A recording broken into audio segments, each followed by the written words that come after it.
ലേഖനത്തിലേക്ക് നാം പ്രവേശിക്കുകയാണ്. അതുകൊണ്ട് വളരെ പ്രാർത്ഥനയോടെ ദൈവവചന പഠനത്തിലേക്ക് നമുക്ക് പ്രവേശിക്കാം.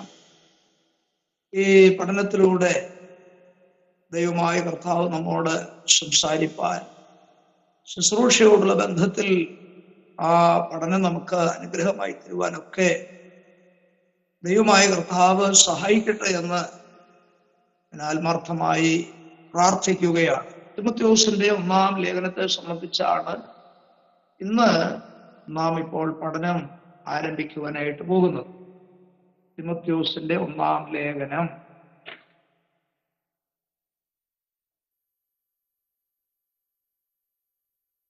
ഈ ലേഖനത്തിന്റെ താക്കോൽ വാക്ക് എന്ന് പറയുന്നത് ശുശ്രൂഷ എന്നുള്ളതാണ്. ഈ ലേഖനത്തിലെ താക്കോൽ വാക്ക് ശുശ്രൂഷ എന്നതാണ്.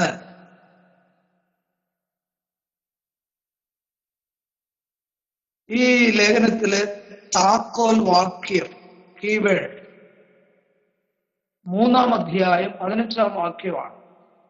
ആരെങ്കിലും ആ വാക്യം ഒന്ന് വായിച്ചാൽ നന്നായിരിക്കും. ഈ ലേഖനത്തിലെ താക്കോൽ വാക്യം 1 തിമോഥെയോസ് 3-ാം അധ്യായം 15-ാം വാക്യം. താമസിച്ചു പോയാലോ സത്യത്തിന്റെ തൂണും അടിസ്ഥാനവുമായി ജീവനുള്ള ദൈവത്തിന് സഭയാകുന്ന ദൈവാലയത്തിൽ നടക്കേണ്ടത് എങ്ങനെയെന്ന് നീ അറിയേണ്ടതിന് ഇത് എഴുതുന്നു. മതി. ഈ പുസ്തകത്തിലെ പ്രധാനപ്പെട്ട ഒരു വാക്യമാണ് നമുക്ക് വായിപ്പാനിടയായത്. കഴിഞ്ഞ ക്ലാസ്സിലും ഈ വാക്യത്തോടുള്ള ബന്ധത്തിൽ മറ്റു ചില കാര്യങ്ങൾ നമുക്ക് ചിന്തിപ്പാനായിട്ട് ഇടയായി. താമസിച്ചു പോയാലോ സത്യത്തിന്റെ തൂണും അടിസ്ഥാനവുമായ ജീവനുള്ള ദൈവത്തിന്റെ സഭയാകുന്ന ദൈവാലയത്തിൽ നടക്കേണ്ടത് എങ്ങനെയെന്ന് നീ അറിയേണ്ടതിന് ഇത് എഴുതുന്നു എന്നാണ് തിമോഥെയോസിന് ലേഖനം എഴുതുന്നതായിരിക്കുന്ന അപ്പോസ്തലനായ പൗലോസ് ഇവിടെ പ്രസ്താവിച്ചിരിക്കുന്നത്. ഈ വാക്യമാണ് താക്കോൽ വാക്യമായിട്ട് നമുക്ക് മനസ്സിലാക്കുവാനായിട്ട് കഴിയുന്നത്. ദൈവത്തിന്റെ സഭയിൽ എങ്ങനെ നടക്കണം, ദൈവസഭയിൽ എങ്ങനെ ആയിരിക്കണം എന്നുള്ളതാണ് ഈ വാക്യത്തിൽ നമുക്ക് കാണാനായിട്ട് സാധിക്കുന്നത്. ഈ ലേഖനം എഴുതിയ സ്ഥലം മക്കദോന്യയിൽ വെച്ചാണ് ഈ ലേഖനം എഴുതുവാനിടയായത്.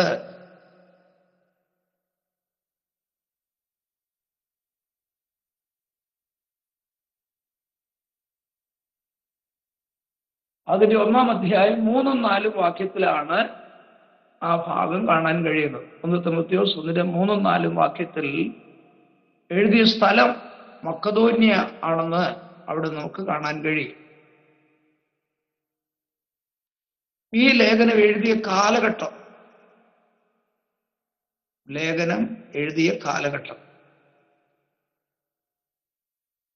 AD 65-66 വർഷങ്ങളിലാണ്.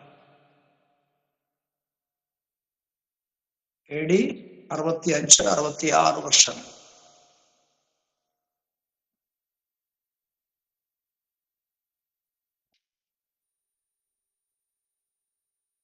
തിമോഥെയോസ് എന്നുള്ളതായിരിക്കുന്ന പേരിന്റെ അർത്ഥം, തിമോഥെയോസ് എന്ന് പറയുന്ന പേരിന്റെ അർത്ഥം ദൈവത്തെ ബഹുമാനിക്കുക അല്ലെങ്കിൽ ദൈവത്താൽ മാനിക്കപ്പെടുക എന്നാണ്.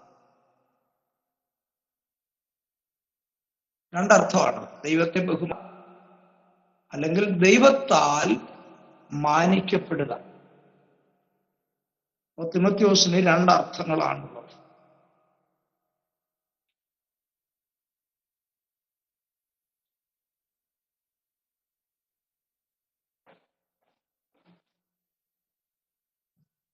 അടുത്തത്, ഈ ലേഖനം എഴുതിയതിന്റെ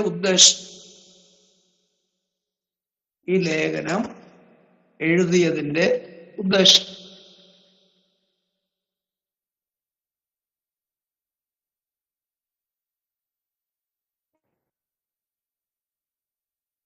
ഒന്ന്,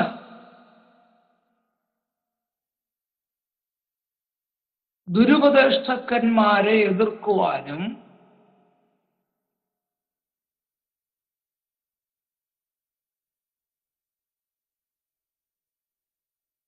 കർത്തൃവേലയിൽ തിമത്തിയൊഴുവാൻ.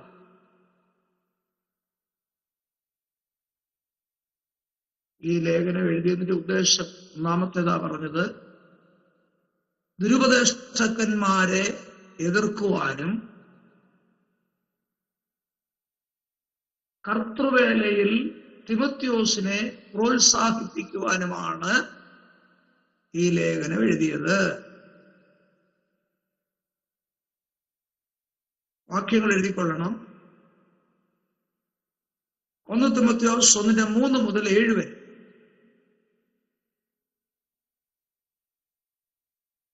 1 തിമോഥെയോസ് 1:3 മുതൽ 7 വരെ, 18 മുതൽ 20 വരെ.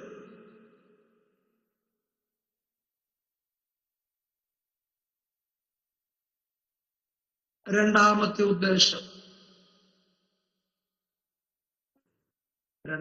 ഉദ്ദേശം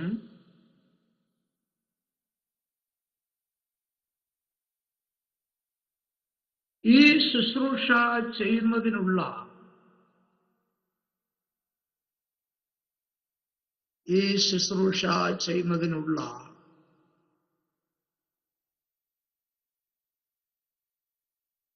അപ്പോസ്തോലിക അധികാരം, ഈ ശുശ്രൂഷ ചെയ്യുന്നതിനുള്ള അപ്പോസ്തോലിക അധികാരം രേഖയായി ലഭിക്കേണ്ടതിന്, രേഖയായി നൽകേണ്ടതിന് അല്ലെങ്കിൽ ലഭിക്കേണ്ടത്.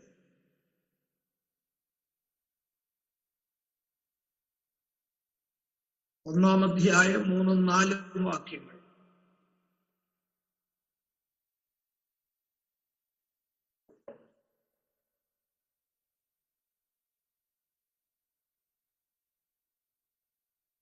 മൂന്നാമത്തെ ഉദ്ദേശം നമ്മൾ നേരത്തെ വായിച്ച വാക്യം തന്നെയാണ്. ദൈവസഭയിൽ എങ്ങനെ നടക്കണം എന്നറിയേണ്ടത്. ദൈവസഭയിൽ എങ്ങനെ നടക്കണം എന്ന് അറിയേണ്ടതിന്. 3:14-15 എഴുതിക്കാട്ടെ.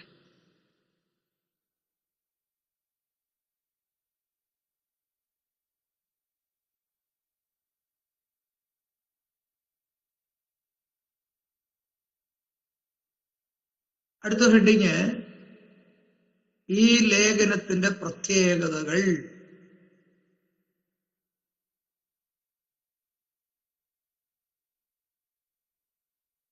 ഈ ലേഖനത്തിന്റെ പ്രത്യേകതകൾ. 1,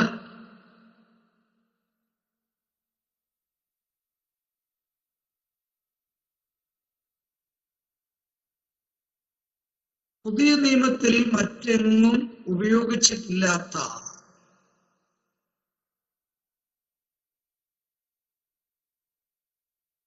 പുതിയ നിയമഭാഗത്ത് മറ്റെങ്ങും ഉപയോഗിച്ചിട്ടില്ലാത്ത 175 വാക്കുകൾ ഈ ലേഖനത്തിലുണ്ട്.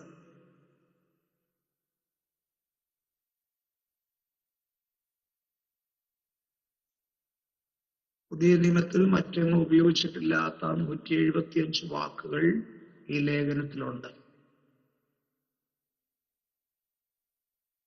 രണ്ടാമത്തെ പ്രത്യേകത,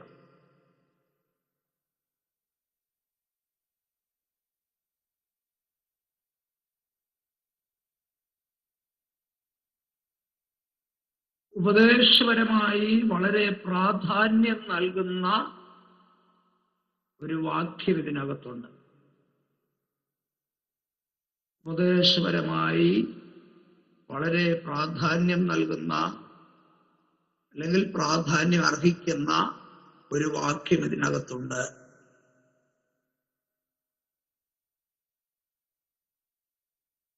3:16 വാക്യം ഒന്ന് വായിച്ചാട്ടെ. 3:16.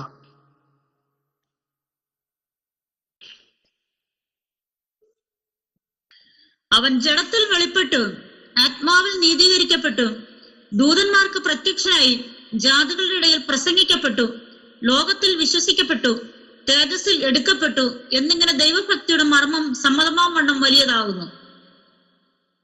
ഈ വാക്യം നമ്മുടെ കർത്താവായിരിക്കുന്ന യേശു ക്രിസ്തുവിനെ സംബന്ധിച്ചുള്ള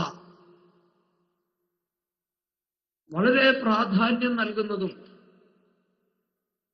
ഉപദേശപരമായി പല വിഷയങ്ങൾ പരാമർശിക്കപ്പെട്ടിരിക്കുന്നതുമായ ഒരു വാക്യമാണ്. എന്ന് പറഞ്ഞാൽ നമ്മുടെ കർത്താവിന്റെ മനുഷ്യാവതാരം മുതൽ തേജസ്കരണം വരെയുള്ള കാര്യങ്ങൾ ഈ വാക്യത്തിൽ അടങ്ങിയിട്ടുണ്ട്. യേശുക്രിസ്തുവിന്റെ മനുഷ്യാവതാരം മുതൽ തേജസ്കരണം വരെയുള്ളതായ കാര്യങ്ങൾ ഈ വാക്യത്തിലുണ്ട്.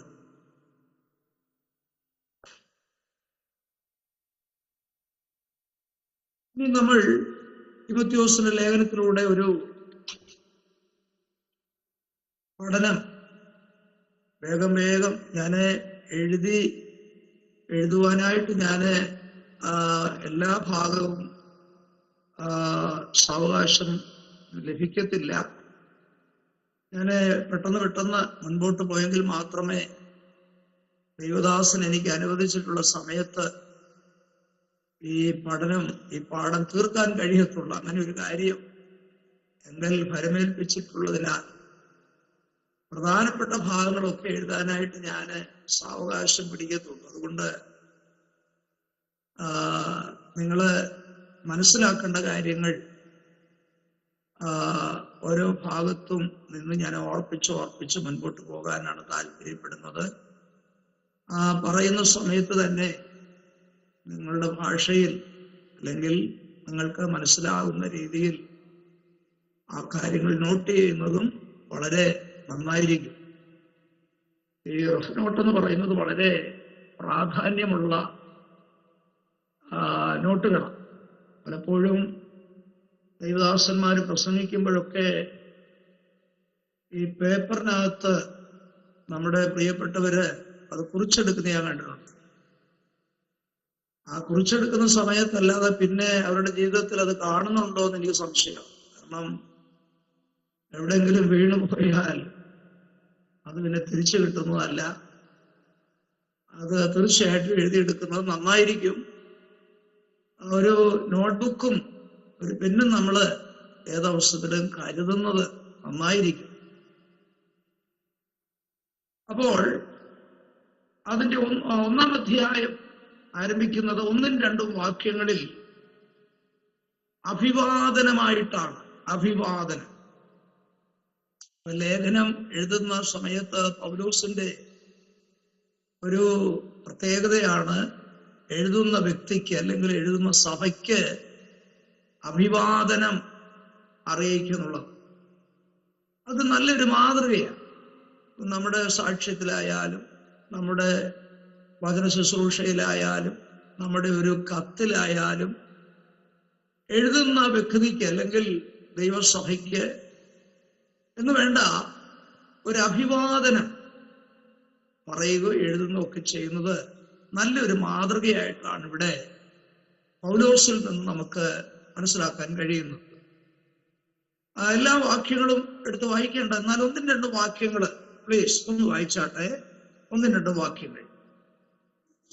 നമ്മുടെ രക്ഷിതാവായ ദൈവത്തിന്റെയും നമ്മുടെ പ്രത്യാശയായ യേശുക്രിസ്തുവിന്റെയും കൽപ്പന പ്രകാരം ക്രിസ്തുയേശുവിൻ അപ്പോസ്തലനായ പൗലോസ് വിശ്വാസത്തിൽ നിജപുത്രനായ തിമോഥെയോസിന് എഴുതുന്നത്, പിതാവായ ദൈവത്തിൽ നിന്നും നമ്മുടെ കർത്താവായ ക്രിസ്തുയേശുവിൽ നിന്നും നിനക്ക് കൃപയും കനിവും സമാധാനവും ഉണ്ടാകട്ടെ. ഇത് ഈ ലേഖനത്തിന്റെ പ്രാരംഭ വാക്യങ്ങളാണ്. ഈ 1-2 വാക്യങ്ങൾ ഒരു അഭിവാദനമായിട്ടാണ് ഇവിടെ പൗലോസ് തിമോഥെയോസിന് എഴുതിയിരിക്കുന്നത്. നിങ്ങള് ഈ വചനം പഠിക്കുന്നവരായതുകൊണ്ട്, ഇത്രത്തോളം പഠിച്ചതിന്റെ വെളിച്ചത്തിൽ അനുഭവം ഉള്ളത് കൊണ്ട് എല്ലാം മുഴുവനായിട്ട് പറയേണ്ട ആവശ്യമില്ലെന്ന് എനിക്കറിയാം. കാരണം ഓരോ വാക്കുകൾ പറയുമ്പോൾ നിങ്ങൾക്ക് അതിൻ്റെ അർത്ഥം ഗ്രഹിപ്പാനായിട്ട് സാധിക്കുമെന്നാണ് ഞാൻ വിശ്വസിക്കുന്നത്. ഞാൻ ഒരിക്കൽ പറഞ്ഞല്ലോ, ദൈവവചനം പഠിക്കുന്ന സ്റ്റുഡൻസ് ഒരിക്കലും കാക്ക കുഞ്ഞുങ്ങളെ പോലെ ആയിരിക്കരുത്. എന്ന് പറഞ്ഞാൽ അതിങ്ങനെ കൂട്ടിൽ വായ ഇങ്ങനെ തുറന്നിരിക്കുക, തള്ളക്കാക്ക കൊണ്ട് വല്ലതും തന്നാൽ അത് വിഴുങ്ങും. അതാ കാക്ക കുഞ്ഞിന്റെ സ്വഭാവം. പക്ഷെ കോഴിക്കുഞ്ഞിന്റെ സ്വഭാവം വേറൊന്നാ.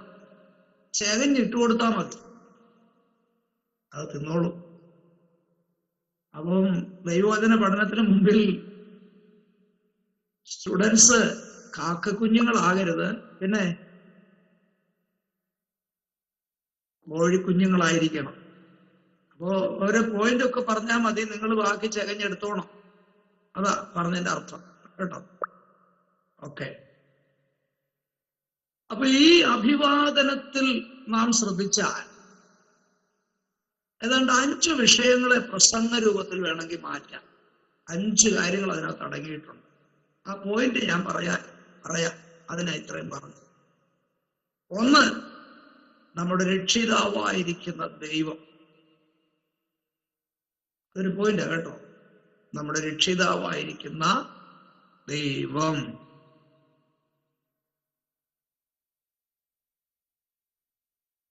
2, നമ്മുടെ പ്രത്യാശയാകുന്ന ക്രിസ്തു.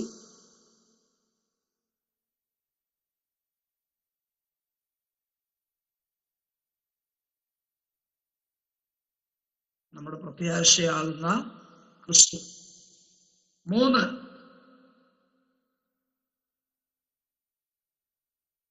യേശുക്രിസ്തുവിന്റെ അപ്പോസ്തലനായ പൗലോസ്.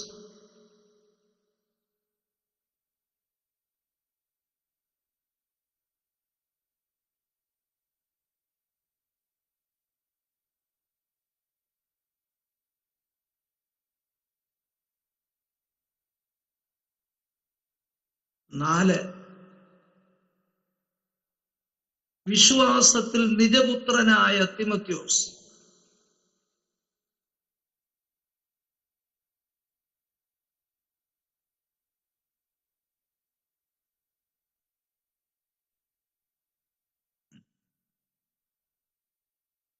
5,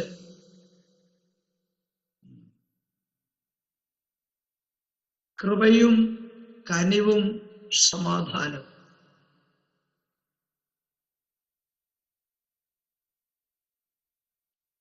ഇനി അതിന് നിങ്ങൾ പ്രസംഗങ്ങളാക്കിക്കോണം കേട്ടോ. ഇതിനകത്തൊക്കെ നന്നായിട്ട് പോയിന്റ് പറഞ്ഞ് പ്രസംഗിക്കുന്ന പലരും ഉണ്ട്. ഞാൻ ഇടയ്ക്കൊക്കെ അത് ശ്രദ്ധിച്ചിട്ടുണ്ട്. അതുകൊണ്ട് ഇതൊക്കെ അവരുടെ കയ്യിൽ കിട്ടിയാൽ മുതലാക്കും, എനിക്കറിയാം.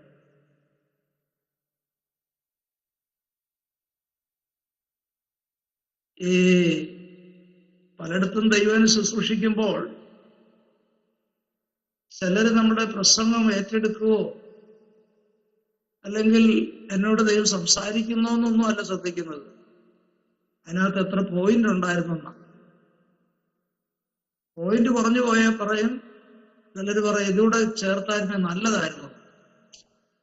അപ്പൊ അങ്ങനെയൊക്കെയുള്ള സമൂഹത്തിന്റെ മധ്യത്തിലാണ് നമ്മളായിരിക്കുന്നതെന്ന് മനസ്സിലാക്കി അതനുസരിച്ച് ദൈവവചനം പറയാനൊക്കെ ദൈവം നമുക്ക് കൃപ തരട്ടെ. ഇനി അടുത്ത ഭാഗം 1:3 മുതൽ 3-ാം അധ്യായം 13 വരെയുള്ള ഭാഗങ്ങളിൽ ദൈവസഭയെ കുറിക്കുന്ന കാര്യങ്ങളാണ് പറഞ്ഞിരിക്കുന്നത്. 1:3 മുതൽ 3:13 വരെ.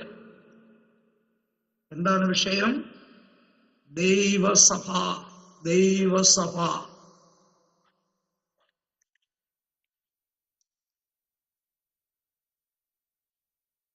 ഞാൻ ഇവിടെയൊന്നും വിശദീകരണം പ്രസ്താവിപ്പാൻ താല്പര്യപ്പെടുന്നില്ല. അതിന്റെ ഓരോ ഭാഗങ്ങൾ എടുത്തെടുത്ത് പറഞ്ഞ് മുൻപോട്ട് പോകുവാനായിട്ട് താല്പര്യപ്പെടുകയും ഞാൻ പറയുന്ന ഓരോ പോയിന്റ്സ് നിങ്ങൾ വാക്യസഹിതം കുറിച്ചെടുത്താൽ നിങ്ങൾക്കത് പുസ്തകം വായിക്കുമ്പോൾ പഠിക്കുവാനും ഗ്രഹിക്കുവാനും കഴിയും. അതുകൊണ്ട് ഈ പുസ്തകം പഠിക്കുന്നതിനോടൊപ്പം തന്നെ നന്നായി വായിക്കേണ്ടതും ആവശ്യമാണെന്നുള്ള കാര്യം ഇത്തരണത്തിൽ പ്രത്യേകിച്ച് ഓർപ്പിച്ചു കൊള്ളുകയാണ്. വായിക്കാതെ നമുക്ക് പുസ്തകം പഠിക്കുവാൻ കഴിയത്തില്ല, തീർച്ചയായും. അതുകൊണ്ട് ഈ പുസ്തകം നന്നായി വായിക്കണം. ഈ പറഞ്ഞു തരുന്ന ഓരോ ഭാഗങ്ങൾ മനസ്സിലാക്കി അത് കുറിച്ചു വെച്ച് ആ വാക്യങ്ങൾ നോട്ട് ചെയ്ത് പുസ്തകം വായിക്കുമ്പോൾ ദൈവത്തിന്റെ ആത്മാവ് അതിനകത്തിരിക്കുന്ന ഓരോ വിഷയങ്ങൾ, മാർമീയമായ കാര്യങ്ങൾ നമ്മെ വെളിപ്പെടുത്തുവാനായിട്ട് ഇടയാകും.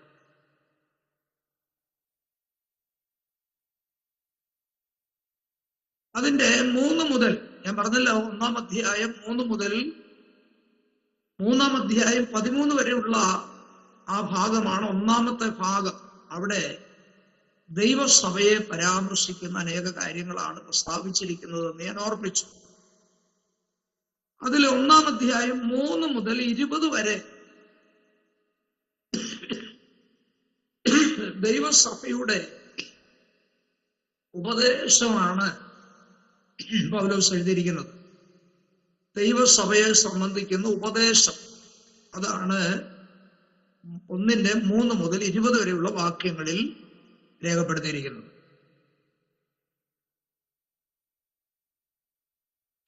അതിനകത്ത് ഒരുപാട് വിഷയങ്ങൾ പൗലോസ് ഉൾക്കൊള്ളിച്ചിട്ടുണ്ട്.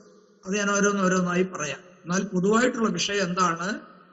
ദൈവസഭയെ സംബന്ധിച്ചുള്ള ഉപദേശമാണ് 1-3 മുതൽ 20 വരെയുള്ള വാക്യങ്ങൾ. ശരിക്കും ദൈവസഭയ്ക്ക് ആവശ്യമായിരിക്കുന്നത് എന്താണെന്നറിയാമോ? ഉപദേശമാണ്. ഉപദേശം എന്തെന്നാൽ ദൈവമക്കൾ, ദൈവസഭ, ദൈവസഭയിലെ വിശ്വാസികൾ ദൈവം തന്നിരിക്കുന്ന ഉപദേശങ്ങൾ, പുതിയ നിയമ ഉപദേശങ്ങൾ മനസ്സിലാക്കണം. ഇന്ന് പലപ്പോഴും പലയിടങ്ങളിലും ഞാൻ വളരെ ഖേദത്തോടെ പറയാം, ഉപദേശങ്ങളില്ലാതെ പോകുന്ന ഒരു കാലഘട്ടത്തിൽ നമ്മൾ എത്തിച്ചേർന്നിരിക്കുക. ഉപദേശം ദൈവസഭയിൽ പറയുന്നില്ല. അത് വളരെ ഖേദകരമായിരിക്കുന്ന ഒരു കാര്യമാണ്. ദൈവസഭയ്ക്കകത്ത് വലിയൊരു പ്രസംഗമല്ല ആവശ്യം. അവിടെ വചന ശുശ്രൂഷയിൽ ദൈവസഭയ്ക്ക് ആവശ്യമായിരിക്കുന്ന ഉപദേശമാണ് ദൈവസഭയ്ക്കകത്ത് ആവശ്യമായിരിക്കുന്നത്. ആ 1-3 മുതൽ 20 വരെയുള്ള വാക്യങ്ങളിൽ ദൈവസഭയ്ക്കുള്ള ഉപദേശങ്ങൾ പ്രസ്താവിക്കുമ്പോൾ അതിന്റെ 3-4 വാക്യങ്ങളിൽ തിമോഥെയോസിനോട് പൗലോസ് പറയുകയാണ്, നീ എഫെസോസിൽ താമസിക്കണം. എഫെസോസിൽ താമസിക്കണം എന്ന് പറഞ്ഞാൽ എഫെസോസ് സഭയുടെ ശുശ്രൂഷകനായി ഞാൻ അവിടെ ഇല്ലാത്തത് കൊണ്ട് നീ ആ ശുശ്രൂഷ ഏറ്റെടുക്കണമെന്ന് പൗലോസ് തിമോഥെയോസിന് നിർദ്ദേശം നൽകുകയാണ്. നിർദ്ദേശം അതാണ് 3-4 വാക്യങ്ങളിലെ വിഷയം. 5-ാം വാക്യത്തിലെ വിഷയം തിമോഥെയോസിനോട് തന്നെ പൗലോസ് പറയുന്നത്, പഥ്യമായ സുവിശേഷത്തിന് സാക്ഷ്യം വഹിക്കണം. പഥ്യമായ സുവിശേഷത്തിന് സാക്ഷ്യം വഹിക്കണം. അപ്പൊ പഥ്യ ഉപദേശമാണ് ദൈവസഭയ്ക്ക് ദൈവം നൽകുന്നത്. പഥ്യം, അതിന്റെ ഒരു ഡയറക്റ്റ് ആയിട്ടുള്ള ഒരു അർത്ഥം പറഞ്ഞാൽ, ഈ ആയുർവേദ ചികിത്സയ്ക്ക് പോയാൽ വൈദ്യൻ ഒരുപാട് പഥ്യം പറയാറുണ്ടല്ലേ. പഥ്യം തെറ്റിച്ചാൽ പോക്ക. അപ്പം പഥ്യം വളരെ ശ്രദ്ധിക്കണം. പഥ്യം ശ്രദ്ധിക്കണം. മരുന്ന് കഴിക്കുന്നവർ ശ്രദ്ധിച്ചാൽ മതിയല്ലോ, അല്ലേ?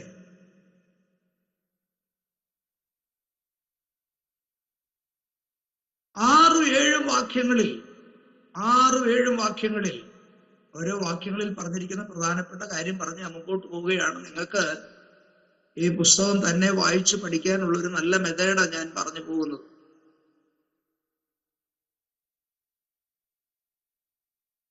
ശുദ്ധ ഹൃദയം, നല്ല മനസാക്ഷി, നിർവ്യാജ വിശ്വാസം. ഏതൊക്കെയാ? ശുദ്ധ ഹൃദയം, നല്ല മനസാക്ഷി, നിർവ്യാജ വിശ്വാസം.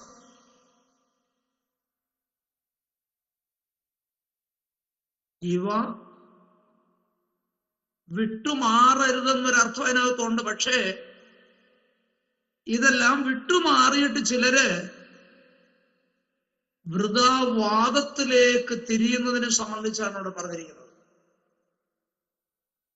വെറുതെ തർക്കിക്കുക. അപ്പൊ ഏതാ നമുക്ക് ആവശ്യമായിരിക്കുന്നത്? തർക്കമാണോ വാദമാണോ ആവശ്യം? അല്ല, നമുക്ക് ആവശ്യമായിരിക്കുന്നത് ഒരു ശുശ്രൂഷകനോടുള്ള ബന്ധത്തിൽ തിമോഥെയോസിനോട് പറയുകയാണ്, നിനക്ക് എന്തൊക്കെ വേണം? ശുദ്ധമായ ഹൃദയം വേണം. പിന്നെന്തോ വേണം? നല്ല മനസാക്ഷി വേണം. പിന്നെ നിർവ്യാജ വിശ്വാസം. അത് മൂന്നും വളരെ പ്രാധാന്യമുള്ള കാര്യമാണ്. കർത്തൃ ശുശ്രൂഷയോടുള്ള ബന്ധത്തിൽ ഒരു ജൂനിയർ അപ്പോസ്തലനായിരിക്കുന്ന തിമോഥെയോസിന് ഒരു സീനിയർ അപ്പോസ്തലൻ എഴുതി പറയുകയാണ്, ഈ മൂന്ന് കാര്യങ്ങൾ എപ്പോഴും ആവശ്യമാണ്. ശുദ്ധഹൃദയം. ഹൃദയം എപ്പോഴും എങ്ങനെ ഇരിക്കണം? ശുദ്ധമായിട്ടിരിക്കണം. അതിനകത്ത് മാലിന്യം കയറരുത്, മാലിന്യം പറ്റാൻ അനുവദിക്കരുത്. ഈ തമ്പിയുടെ ഹൃദയം എന്ന് പറയുന്ന ഒരു ട്രാക്ട് നിങ്ങൾ കണ്ടിട്ടുണ്ടായിരിക്കുമല്ലോ. പഴയ ഒരു ട്രാക്ട്, എന്റെ ചെറുപ്പത്തിൽ അത് കാണാൻ തുടങ്ങിയതാ. തമ്പി ദൈവഭാഗത്ത് വരുന്നതിന് മുമ്പ് അതിനകത്ത് എന്തൊക്കെയാ വാസം ചെയ്തതല്ലേ? എത്രയോ ക്രൂര ജീവികള്, മൃഗങ്ങള്. അപ്പൊ അവന്റെ മുഖം ആകമാനം വിരൂപമായിരുന്നു. പക്ഷേ ദൈവത്തിന്റെ വചനം അവനിലേക്ക് കടന്നു ചെന്നപ്പോൾ, ദൈവ വെളിച്ചം വീശിയപ്പോൾ അതെല്ലാം ഇറങ്ങിപ്പോകുന്നു. പിന്നെ കർത്താവ് അതിനകത്ത് വാസം ചെയ്യുകയാണ്. അപ്പൊ തീർച്ചയായും ഒരു ശുദ്ധ ഹൃദയം ആവശ്യമാണ്. അടുത്തത് നല്ലൊരു മനസാക്ഷി. ഇതൊക്കെ മതി പ്രിയപ്പെട്ടവരെ. ഈ ലോകത്തിലുള്ള ഒന്നും നേടിയില്ലെങ്കിലും, നമുക്കിതൊന്നും ലഭിച്ചില്ലെങ്കിലും, ഇതൊക്കെ ഉണ്ടെങ്കിൽ അതാ നല്ലത് കേട്ടോ. നല്ല മനസാക്ഷി. 3, നിർവ്യാജ വിശ്വാസം. അപ്പം തിമോഥെയോസ് പറയുകയാണ്, ഇതാണ് ആവശ്യം. പക്ഷേ അത് പലരും വിട്ടുകളഞ്ഞിട്ട് അവരിപ്പോൾ എന്തായി തീർന്നിരിക്കുകയാണ്? വെറുതെ തർക്കത്തിലേക്കും വാദത്തിലേക്കും അവർ നീങ്ങിയിരിക്കുന്നു. അതുകൊണ്ട് നീ അത് ശ്രദ്ധിക്കണമെന്നുള്ള അർത്ഥത്തിലാണ് തിമോഥെയോസിന് ഈ ഭാഗത്ത് പൗലോസ് ഓർപ്പിക്കുന്നത്. അടുത്തത് 8 മുതൽ 10 വരെയുള്ള വാക്യങ്ങളിൽ പറഞ്ഞിരിക്കുന്ന വിഷയം. 8 മുതൽ 10 വരെയുള്ള വാക്യങ്ങളിൽ പറഞ്ഞിരിക്കുന്നത്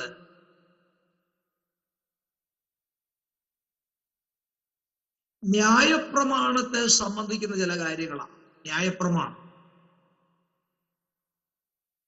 ന്യായോചിതമായി ന്യായപ്രമാണം ഉപയോഗിക്കുന്നത് നല്ലതാ. പൗലോസ് പറയുകയാണ്, ന്യായോചിതമായി ന്യായപ്രമാണം ഉപയോഗിക്കുന്നത് നല്ലതാ. നമുക്കറിയാമല്ലോ, ഫിലിപ്പിയ ലേഖനത്തിൽ പൗലോസ് സ്വന്തമായിരിക്കുന്ന ചില കാര്യങ്ങളെ കുറിച്ച് പറയുമ്പോൾ ന്യായപ്രമാണം സംബന്ധിച്ച് പൗലോസ് ആരായിരുന്നു എന്നാ പറയുന്നേ? പരീശരായിരുന്ന അത്ര തെറവായിരുന്നു ന്യായപ്രമാണത്തിൽ. അപ്പൊ ആ ന്യായപ്രമാണത്തിന്റെ കീഴിലായിരുന്ന പൗലോസിനെ കർത്താവ് കൃപയിലേക്ക് വിളിച്ചു വേർതിരിക്കുന്ന ആ ഒരു അനുഭവമാണ് പൗലോസിൽ കാണാൻ കഴിയുന്നത്. അപ്പോൾ ന്യായപ്രമാണത്തിന്റെ എല്ലാ ഭാഗങ്ങളും നന്നായിട്ട് ആർക്കറിയാം? പൗലോസിനറിയാം. പക്ഷെ ന്യായപ്രമാണം എന്നൊരു ശാപത്തിന്റെ കീഴിൽ നിന്ന് പൗലോസിനെ കർത്താവ് എന്ത് ചെയ്തു? കൃപയുടെ മാർഗത്തിലേക്ക് വിളിച്ചു വേർതിരിക്കുവാനിടയായി. എന്നാൽ 8 മുതൽ 10 വരെയുള്ളതായിരിക്കുന്ന വാക്യങ്ങളിൽ പൗലോസ് പറയുകയാണ്, ന്യായപ്രമാണം ഒരു പരിധി വരെ നല്ലതാ. അവിടെ താൻ ഉദ്ദേശിക്കുന്നത് ന്യായപ്രമാണം ഒരു കണ്ണാടി പോലെയാ, മുഖം നോക്കുന്ന കണ്ണാടി പോലെയാ. ആ ന്യായപ്രമാണമാകുന്ന കണ്ണാടിയിലേക്ക് നാം സ്വയം നോക്കിയാൽ നമ്മുടെ പാപങ്ങളും നമ്മളിലുള്ളതായിരിക്കുന്ന കുറ്റങ്ങളും ബലഹീനങ്ങളും ഒക്കെ ന്യായപ്രമാണം കാണിച്ചു തരും, അല്ലേ? ന്യായപ്രമാണം വന്നതുകൊണ്ടാണ് പാപം എന്താണെന്ന് ഗ്രഹിപ്പാനിടയായത്. പ്രമാണമില്ലായിരുന്നു എങ്കിൽ കുറ്റമില്ലായിരുന്നല്ലോ.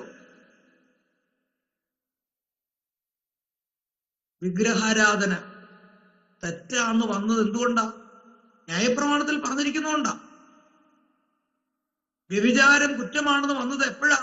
അല്ലെങ്കിൽ എങ്ങനെ അറിഞ്ഞ്? ന്യായപ്രമാണത്തിൽ അത് വന്നതുകൊണ്ടാ. അപ്പോൾ ന്യായപ്രമാണം ഒരു മുഖം നോക്കുന്ന കണ്ണാടിയായിട്ട് ചിത്രീകരിച്ചാൽ നാം അതിൽ കൂടെ നോക്കുമ്പോൾ, അത് നമ്മൾ വായിക്കുമ്പോൾ നമ്മുടെ കുറ്റങ്ങളും കുറവുകളും എല്ലാം ഇങ്ങനെ കാണിച്ചു തരും. പക്ഷേ അതിൽ നിന്ന് മോചനം നേടുന്നത് എങ്ങനെയാണെന്ന് ന്യായപ്രമാണം പറഞ്ഞിട്ടില്ല, പറയുന്നില്ല ഒരു പരിധിവരെ. എന്നാൽ ആ വാക്യങ്ങളിൽ പൗലോസ് ഉദ്ദേശിക്കുന്നത് എന്താണെന്നറിയാമോ?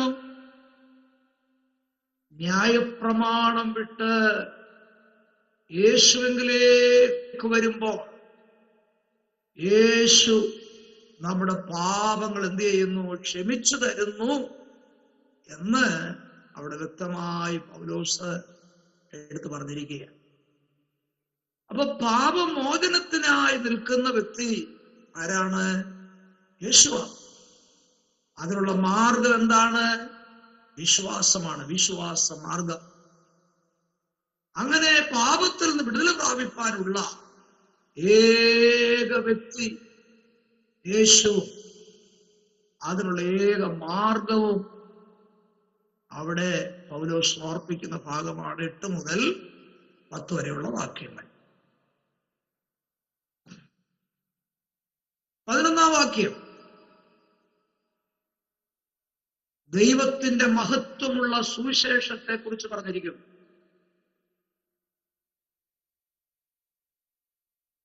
അപ്പൊ അത്ര ശ്രേഷ്ഠമാണ് ഏത്? സുവിശേഷം. സുവിശേഷം സുവിശേഷം എന്ന് പറഞ്ഞാൽ നമുക്കറിയാം സദ്വാർത്ത, നല്ല വർത്തമാനം.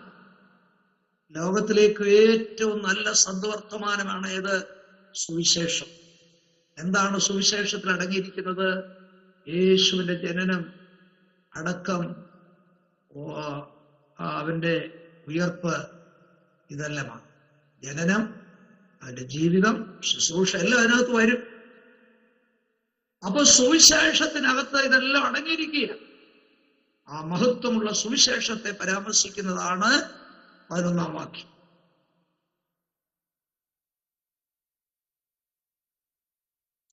തുടർന്ന് 12 മുതൽ 17 വരെയുള്ള വാക്യങ്ങളിൽ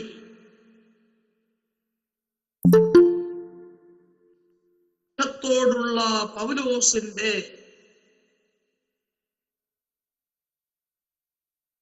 വ്യക്തിപരമായ അനുഭവത്തെ സംബന്ധിച്ചാണ് പറഞ്ഞിരിക്കുന്നത്. അത് നിങ്ങൾ വായിച്ചു നോക്കിയാൽ അത് നിങ്ങൾക്ക് വ്യക്തമായി അതിൽ നിന്ന് ഓരോന്നെടുത്ത് പഠിക്കുവാനായിട്ട് കഴിയും. അങ്ങനെ സ്വയം പഠിക്കണം. അതിനുവേണ്ടി കൂടെ ഇത് ഓർമ്മിക്കുക. സുവിശേഷത്തോടുള്ള ബന്ധത്തിൽ പൗലോസിന്റെ വ്യക്തിപരമായ അനുഭവം 12 മുതൽ 17 വരെ വാക്യം.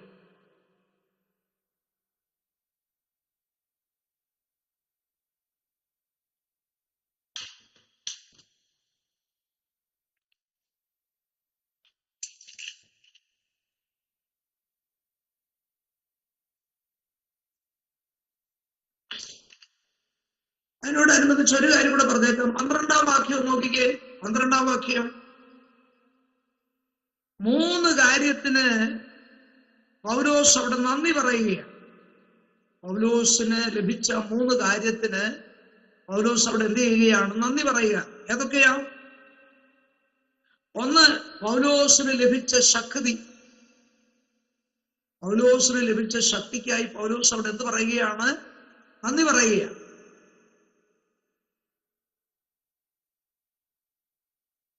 2, പൗലോസിനെ ദൈവം വിശ്വസ്തനെണ്ണി. പൗലോസ് വിശ്വസ്തനാന്ന് പറയുകയല്ല, ആ ശുശ്രൂഷയ്ക്ക് വിശ്വസ്തനാണെന്ന് ദൈവം എണ്ണി. 3, ആ ശുശ്രൂഷയ്ക്ക് ദൈവം നിയമിച്ചു.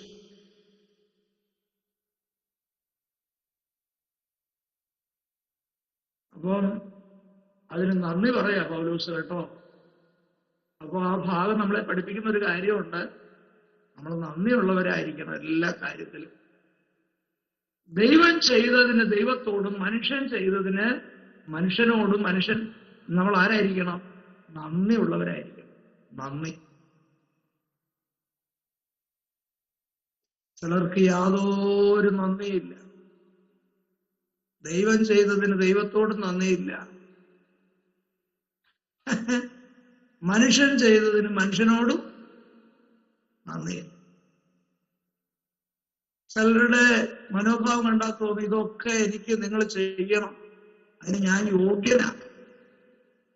ആ ഒരു മനോഭാവമാണ് കാണുന്നത് അല്ലേ? പണ്ട് നമ്മൾ ചിലർ പഠിച്ചിട്ടുണ്ടാവും, ചെന്നായുടെ വായിൽ ഒരു എല്ല് പോയപ്പോ നീളമുള്ള ചുണ്ടുകൊണ്ട് കൊക്ക് അതെന്ത് ചെയ്തു? വായിന്ന് കുത്തിയെടുത്തു. എന്നിട്ട് ചെന്നാ അങ്ങ് അനങ്ങാതെ പോയി. കൊക്കി ചോദിച്ചു, ഞാൻ ഇത്ര ഉപകാരം ചെയ്തതിനൊരു നന്ദി പോലും പറയാതെ പോവുകയാണ്. അപ്പൊ ചെന്ന പറഞ്ഞ എന്തുവാ? നിന്റെ തല മുഴുവനും എന്റെ വായിക്ക് അകത്ത് ഇട്ടിട്ട് നിന്നെ ഞാൻ വെറുതെ വിട്ടെന്ന് നീ ഓർത്തോണമെന്ന്.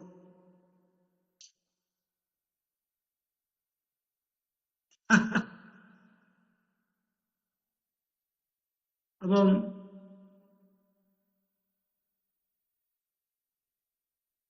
നമ്മള് എല്ലാ കാര്യത്തിലും നന്ദിയുള്ളവരായിരിക്കണം. ഇനി 13-ാം വാക്യം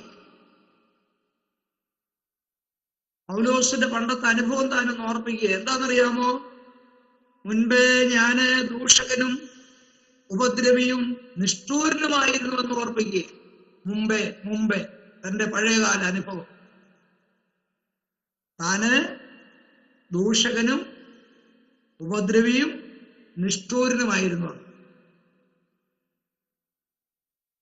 ഞാൻ ഓരോ വാക്കിൽ പറഞ്ഞു പോവുക കേട്ടോ. നിങ്ങളത് വായിച്ച് നന്നായി ഗ്രഹിച്ച് പരിശുദ്ധാത്മാവിന്റെ സഹായത്തോടുകൂടെ നിങ്ങളത് ഏറ്റെടുത്ത് മനസ്സിലാക്കണം. 14-ാം വാക്യം കർത്താവിന്റെ കൃപയെ പറ്റി പൗലോസ് വിവരിക്കുകയാണ്.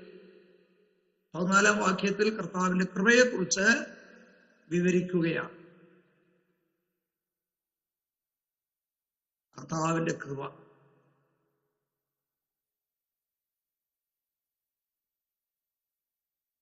15-ാം വാക്യത്തിൽ 3 കാര്യം ഓർപ്പിക്കുന്നുണ്ട്. 3 കാര്യം.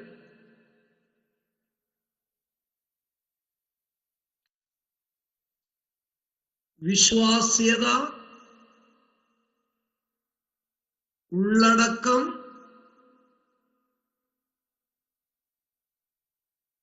വ്യക്തിപരമായ കൈവശമാക്കൽ. വിശ്വാസ്യത, ഉള്ളടക്കം, വ്യക്തിപരമായ കൈവശമാക്കൽ.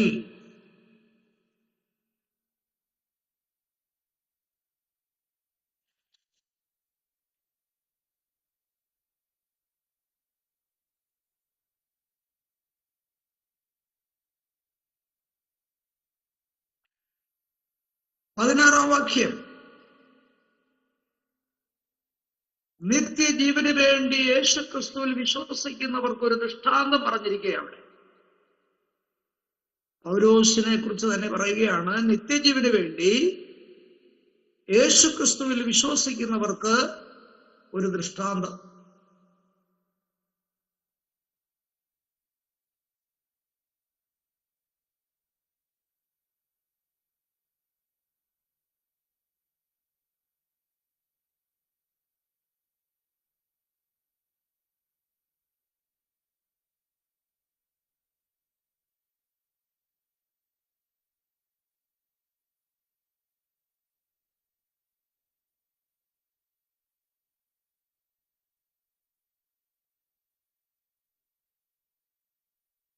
17-ാം വാക്യം പൗലോസ് തന്നെ പറയുകയാണ്,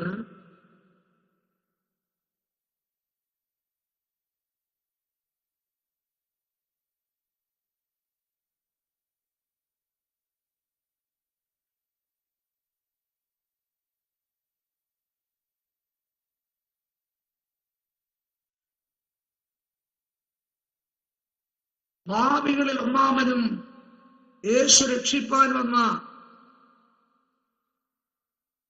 പാപികളിൽ ഒന്നാമനും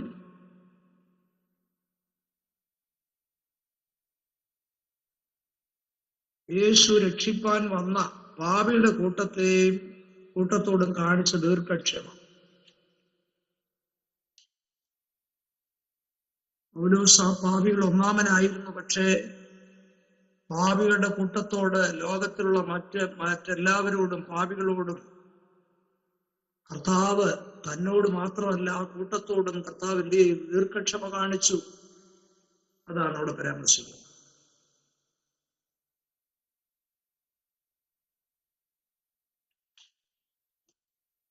ഇനി 20-ാം വാക്യം. 20 വാക്യങ്ങൾ മാത്രമേ ഉള്ളൂ 1-ാം അധ്യായത്തിൽ. 20-ാം വാക്യം.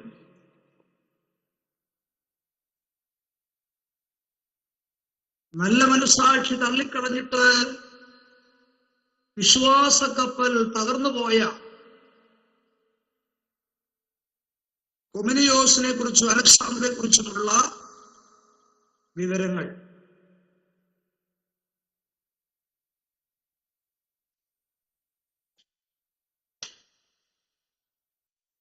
എന്തുകൊണ്ടാണ് അവരുടെ വിശ്വാസ കപ്പൽ തകർന്നു പോയത്? നല്ല മനസ്സാക്ഷി അവരെന്ത് ചെയ്തു? തള്ളിക്കളഞ്ഞു. നമ്മൾ നേരത്തെ ആ ഭാഗം ഒന്ന് സ്പർശിച്ചതാ. നമുക്കൊരു നല്ല മനസ്സാക്ഷി വേണം. ദൈവത്തോടും വേണം, മനുഷ്യരോടും വേണം ഒരു നല്ല മനസ്സാക്ഷി. അതാണ് നമ്മുടെ ക്രിസ്ത്യ ജീവിതത്തിന്റെ അടിസ്ഥാനപരമായ ഒരു കാര്യമാണ്. നമ്മുടെ സമൂഹത്തിലുള്ള നമ്മുടെ പ്രിയപ്പെട്ടവരോട് ഒരു നല്ല മനസ്സാക്ഷി വേണം. ദൈവത്തോട് നല്ല മനസ്സാക്ഷി വേണം. ചിലർ പറയുന്നത് ദൈവമായിട്ടാണ് എനിക്ക് കാര്യമുള്ളതെന്നാണ്.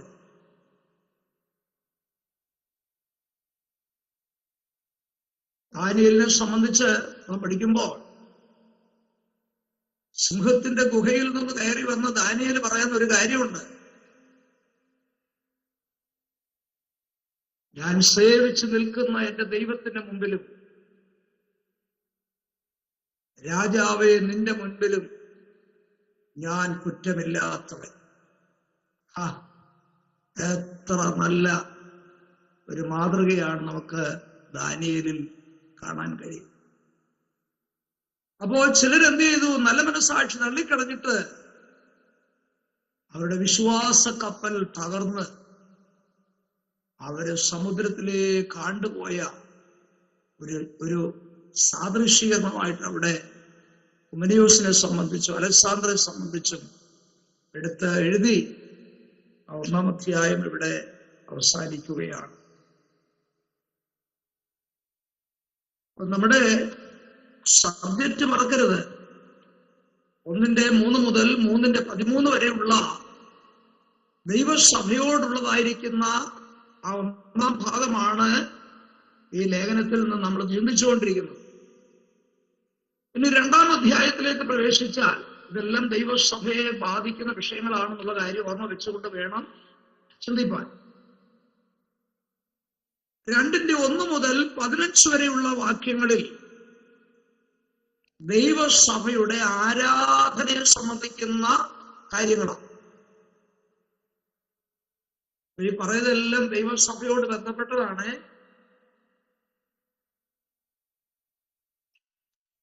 വാസ്തവത്തിൽ ദൈവസഭയെ സംബന്ധിച്ചൊരു നല്ല വെളിപ്പാട് നമുക്കുണ്ടായിരിക്കണം. വെളിപ്പാട്.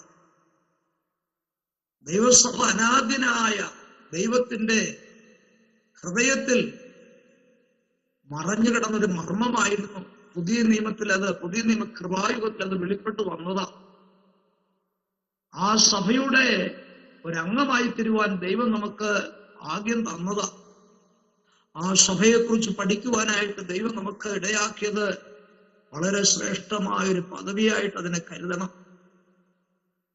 ദൈവസഭ അത് ലോകത്തിൽ ഇന്ന് ദൈവത്തിന്റെ വകയായി തീർന്നിരിക്കുകയാണ്.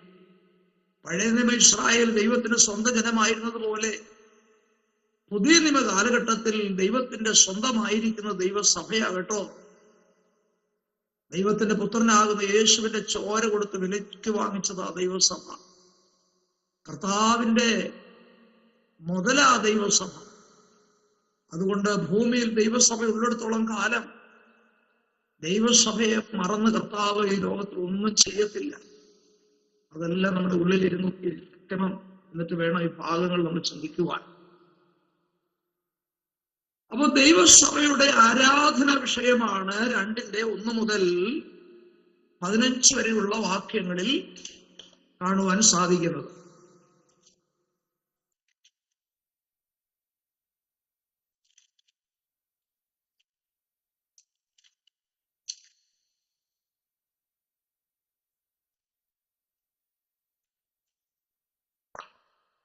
പതിനഞ്ച് വാക്യങ്ങളാണ് അതിനകത്തുള്ളത്. അത് ദൈവസഭയുടെ ആരാധന എന്നുള്ളതാണ് പൊതുവായിരിക്കുന്ന വിഷയം. എന്നാൽ 2:1 മുതൽ 10 വരെയുള്ള വാക്യങ്ങൾ ശ്രദ്ധിച്ചാൽ ദൈവസഭയുടെ പരസ്യമായിരിക്കുന്ന പ്രാർത്ഥനയെ സംബന്ധിക്കുന്ന കാര്യങ്ങളാണ്.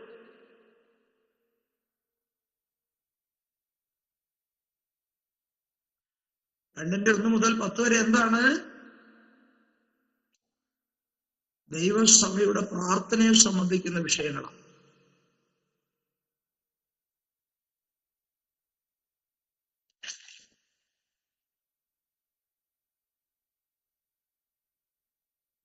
അപ്പൊ 1-2 വാക്യങ്ങൾ തന്നെ വായിക്കാൻ സമയമെടുക്കണ്ട. 1-2 വാക്യങ്ങൾ തന്നെ ദൈവസഭയുടെ ദൗത്യമാണ് എന്ത്? പ്രാർത്ഥിക്കുക എന്നുള്ളത്. പ്രാർത്ഥന ദൈവസഭയുടെ ദൗത്യമാണ്. വാസ്തവം പറഞ്ഞാൽ പ്രാർത്ഥിക്കുന്നവരുടെ ഒരു കൂട്ടമാണ് ഏത്? ദൈവസഭ. അങ്ങനെ പറയുന്നതിൽ ഒരു തെറ്റുമില്ല. അപ്പൊ ദൈവസഭയിലുള്ളവരെല്ലാവരും എന്ത് ചെയ്യണം? പ്രാർത്ഥിക്കേണ്ടവര്. എന്നാൽ പ്രാർത്ഥനയോടുള്ള ബന്ധത്തിൽ 4 വാക്കുകൾ ഇവിടെ ശ്രദ്ധിക്കണം. എനിക്ക് വിശദീകരിക്കാൻ സമയമില്ല. അതിനൊക്കെ പ്രത്യേക അർത്ഥങ്ങളാണ് കേട്ടോ. പ്രാർത്ഥനയെ മൊത്തമായിട്ട് എടുത്ത് പഠിച്ചാൽ യാചന, പക്ഷവാദം,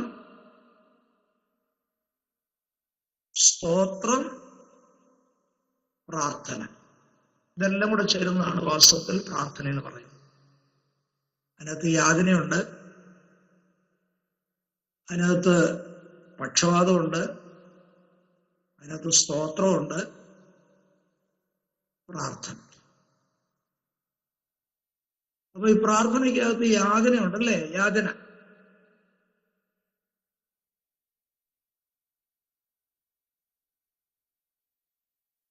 ദൈവത്തിന്റെ സന്നിധിയിൽ നമ്മൾ യാചിക്കുന്ന ആ ഒരു മനോഭാവം ഉണ്ടായിരിക്കണം. യാചിക്കുന്നതിന് ദൈവത്തോട് കൽപ്പിക്കുവല്ല, പിന്നെ യാചന.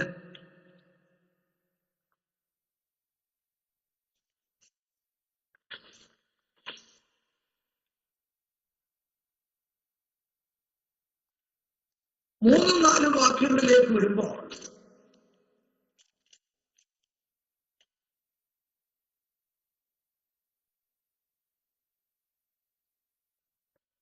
പ്രാർത്ഥിക്കുന്നത് രക്ഷിതാവായ ദൈവത്തിന്റെ മുമ്പിൽ നല്ലതും പ്രസാദകരവുമാണ് എന്ന് പറഞ്ഞിരിക്കുകയാണ്.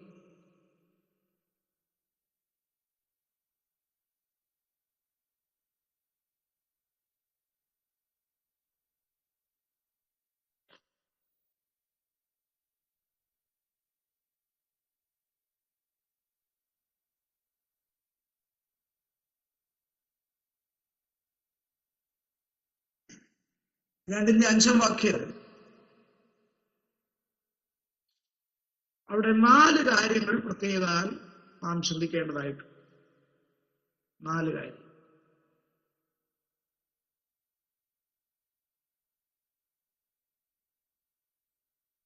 ഒന്ന്, ദൈവം ഒരുവൻ.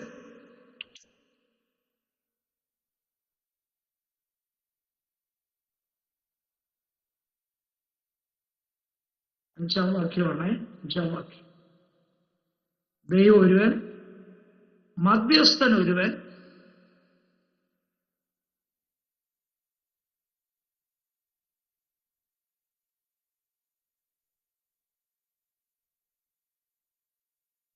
നമ്മുടെ കർത്താവ് നമുക്ക് വേണ്ടി എന്ത് ചെയ്തു? മറുവിലയായി തീരുകയായിരുന്നു. മറുവിലയുടെ ലഭ്യത.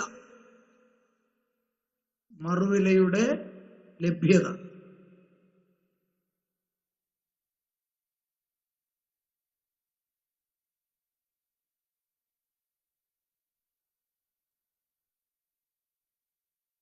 ജാതികൾക്ക് വേണ്ടിയുള്ള നിയോഗം.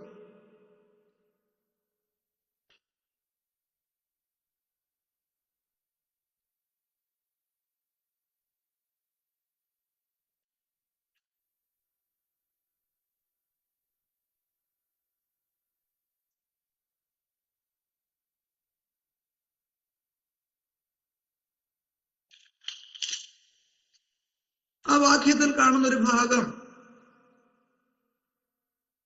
സകല മനുഷ്യർക്കും വേണ്ടി എന്ത് ചെയ്യണം? പ്രാർത്ഥിക്കണം. ആരെയും പ്രാർത്ഥനയിൽ നിന്ന് എന്ത് ചെയ്യാൻ പാടില്ല? മാറ്റി നിർത്താൻ പാടില്ല. അടുത്തായിട്ടൊരു പ്രത്യേക കാര്യം പറയുന്നത്, പ്രാർത്ഥനയിൽ നമ്മുടെ നില എന്തായിരിക്കണം? നമ്മുടെ നില, പ്രാർത്ഥനയിലെ നമ്മുടെ നില എന്ന് പറഞ്ഞാൽ നമ്മുടെ ശാരീരിക നില.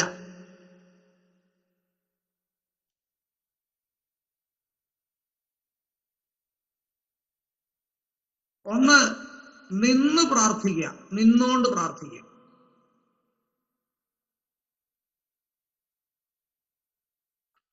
ഉൽപ്പത്തി 18:22 നിന്നുകൊണ്ട് പ്രാർത്ഥിക്കും.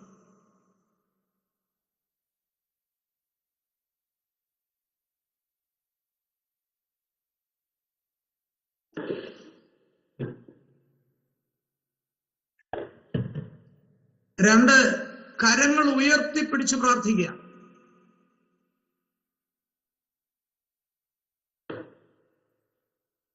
കരങ്ങൾ ഉയർത്തിപ്പിടിച്ച് പ്രാർത്ഥിക്കുക. പുറപ്പാട് 9:29.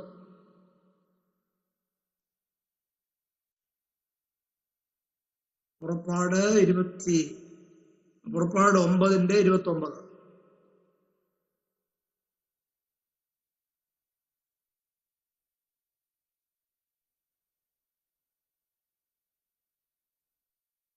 തല കുനിച്ചു പ്രാർത്ഥിക്കുക. തല കുനിച്ചു വെച്ച് പ്രാർത്ഥിക്കുക.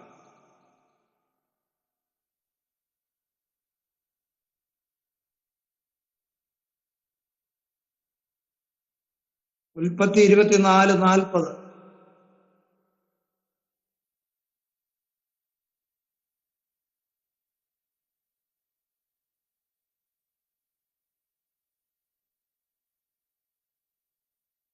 കണ്ണുകൾ മുകളിലേക്ക് ഉയർത്തിക്കൊണ്ട് പ്രാർത്ഥിക്കുക. കണ്ണുകൾ മുകളിലേക്ക് ഉയർത്തിപ്പിടിച്ച് പ്രാർത്ഥിക്കുക. 25-ാം സങ്കീർത്തനം 15-ാം വാക്യം.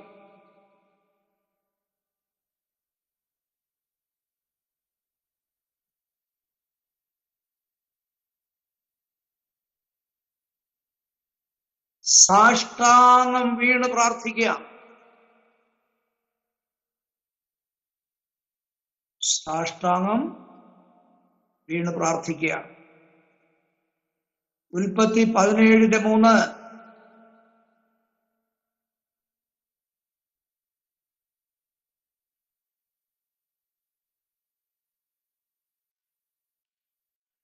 മുട്ടുകുത്തി പ്രാർത്ഥിക്കുക.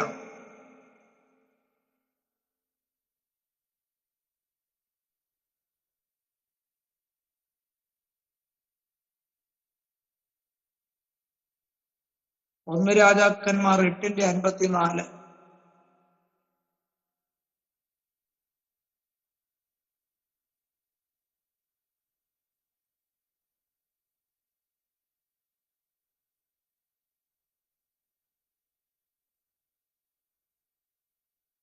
ഇരുന്നു കൊണ്ട് പ്രാർത്ഥിക്കുക. 2 ശമൂവേൽ 7:18.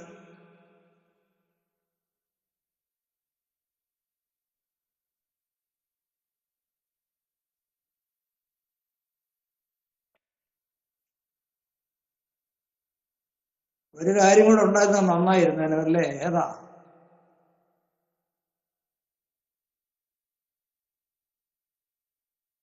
കിടന്നുകൊണ്ട് പ്രാർത്ഥിക്കാമെന്ന് പറഞ്ഞില്ല ഇതിനകത്തല്ലേ?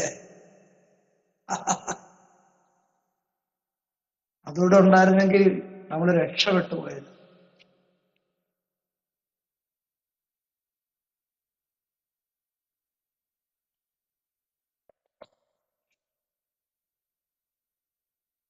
രണ്ടിന്റെ 9 മുതൽ 15 വരെ 2:9 മുതൽ 15 വരെ പരസ്യ ആരാധനയും സഹോദരിമാരും എന്നുള്ളൊരു വിഷയമാണ്. അത് മണിക്കൂറുകൾ എടുത്ത് പഠിക്കേണ്ട ഒരു വിഷയമാണ്. എങ്കിൽ മാത്രമേ അതിൻ്റെ വിശദമായ കാര്യങ്ങൾ നമുക്ക് ഗ്രഹിപ്പാൻ കഴിയത്തുള്ളൂ. എന്നാൽ നമുക്ക് സമയമില്ലാത്തത് കൊണ്ട് അങ്ങനെ വിശദീകരിക്കാൻ ഒട്ടും താല്പര്യപ്പെടുന്നില്ല. പരസ്യ ആരാധനയിൽ സഹോദരിമാരെ കുറിച്ച് പറയുന്നത് യോഗ്യമായ വസ്ത്രം ധരിക്കണം എന്നത് വളരെ പ്രധാനപ്പെട്ട ഒരു കാര്യമാണ്. യോഗ്യമായ വസ്ത്രം. ഇന്ന് നമുക്കറിയാം ഒക്കെ ഇതിനെ സംബന്ധിച്ച് നമ്മുടെ ക്രൈസ്തവ ഗോളത്തിൽ തന്നെ നടക്കുന്ന ഒരു വിഷയമാണ്. അത് ശരിയാണോ, ഇത് ശരിയാണോ, അങ്ങനെ ആയാൽ എന്നാ കുഴപ്പം, ഇങ്ങനൊക്കെ ഒരുപാട് കാര്യങ്ങൾ ഇന്ന് നമ്മുടെ ആത്മീയ മണ്ഡലത്തിൽ നടക്കുന്ന ഒരു കാര്യമാണ്. പക്ഷെ പൗലോസ് പറയുന്നത് സഹോദരിമാർ ആരാധനയിൽ യോഗ്യമായ വസ്ത്രം ധരിച്ചിരിക്കണം എന്നുള്ളത് പ്രത്യേകം എടുത്ത് കാണിക്കുകയാണ്. പിന്നെ പറയുന്നത് ആരാധനയിൽ സഹോദരിമാർക്കുള്ള സ്ഥാനം.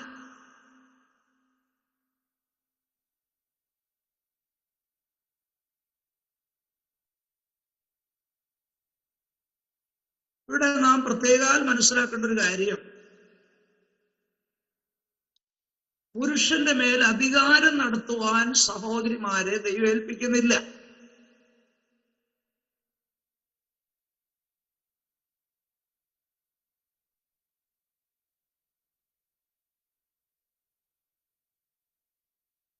എന്നാൽ അവർക്ക് പ്രാർത്ഥിക്കാം, പ്രവചിക്കാം, സൺഡേ സ്കൂൾ പഠിപ്പിക്കാം, സുവിശേഷം അറിയിക്കാം.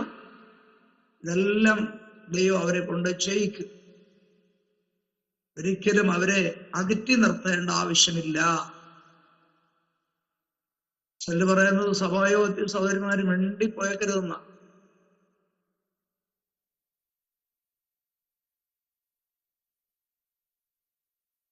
അങ്ങനെ പ്രമാണമില്ല. ഈ ഭാഗം പൗലോസ് തെളിയിക്കുമ്പോൾ അതിന്റെ 13-14 വാക്യങ്ങൾ നാം ശ്രദ്ധിച്ചാൽ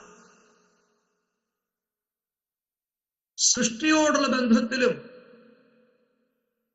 മനുഷ്യന്റെ വീഴ്ചയോടുള്ള ബന്ധത്തിലുള്ള കാര്യങ്ങൾ പൗലോസ് ഇവിടെ ചൂണ്ടിക്കാണിക്കുന്നു.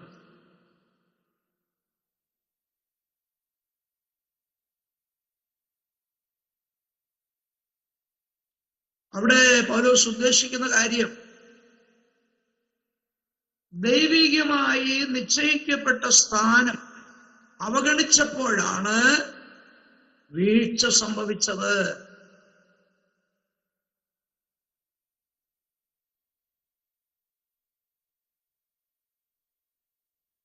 സഭാ കൂടിവരവുകളോടുള്ള ബന്ധത്തിൽ, സഭായോഗത്തോടുള്ള ബന്ധത്തിലുള്ള കാര്യങ്ങൾ അവിടെ വിശദീകരിക്കുന്നതിനോടുള്ള ബന്ധത്തിലാണ് ഈ കാര്യം പൗലോസ് അവിടെ എടുത്ത് ഉദ്ധരിച്ചിരിക്കുന്നത്. അതോടുള്ള ബന്ധത്തിൽ മുഖ്യമായി പൗലോസ് പറഞ്ഞിരിക്കുന്നത്, കർത്താവിനെന്ന പോലെ സ്വന്തം ഭർത്താക്കന്മാർക്ക് ഭാര്യമാർ കീഴ്പ്പെട്ടിരിക്കണം. പ്രമാണമാണ് അവിടെ പ്രത്യേകാൽ സഹോദരിമാരെ സംബന്ധിച്ച് പൗലോസ് ഉദ്ദേശിക്കുന്ന കാര്യം. കീഴടങ്ങിയിരിക്കുക. അതൊരിക്കലും സഹോദരിമാരെ താഴ്ത്തിക്കെട്ടുവാനോ അവരുടെ വില അവർക്ക് വിലയില്ലെന്ന് കാണിക്കാനോ ഒന്നും അല്ല. അതിന്റെ കാരണം ദൈവിക കുടുംബത്തെ കുറിച്ച് നാം ചിന്തിച്ചാൽ, ദൈവിക കുടുംബം, ദൈവഭവനം, പിതാവായിരിക്കുന്ന ദൈവത്തിന് പുത്രനാകുന്ന യേശു കീഴ്പ്പെട്ടിരിക്കുകയാണ്. അപ്പൊ ആ സ്വർഗീയമായ കുടുംബത്തിന്റെ ഒരു നിദർശനമാണ് നമ്മുടെ വ്യക്തിപരമായ കുടുംബത്തോടുള്ള ബന്ധത്തിൽ ഇവിടെ എടുത്തു കാണിച്ചിരിക്കുന്നത്. കീഴടങ്ങൽ എന്ന് പറയുന്നത് സഹോദരിമാർക്ക് വിലയില്ലെന്ന് കാണിക്കുന്നതല്ല, അവരെ താഴ്ത്തി കെട്ടിയിരിക്കുന്നു എന്നുള്ള അർത്ഥത്തിലല്ല. സ്വർഗീയ കുടുംബത്തിന്റെ ഒരു പതിപ്പ് എന്നുള്ള നിലയിൽ എടുത്തു പ്രസ്താവിച്ചിരിക്കുന്നു എന്ന് മാത്രമേ ഉള്ളൂ. സഹോദരിമാർ വിലപ്പെട്ടവരാണ്. സഹോദരിമാര് പല വിഷയങ്ങളിലും ശ്രേഷ്ഠതയുള്ളവരാണ്. എന്നാൽ പൗലോസ് ഈ ഭാഗം പറയുമ്പോൾ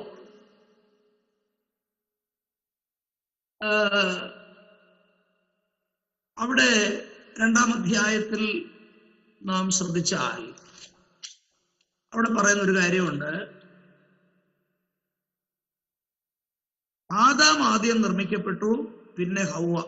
ആദാമല്ല, സ്ത്രീ അത്രേ വഞ്ചിക്കപ്പെട്ട് ലംഘനത്തിൽ അകപ്പെട്ടു.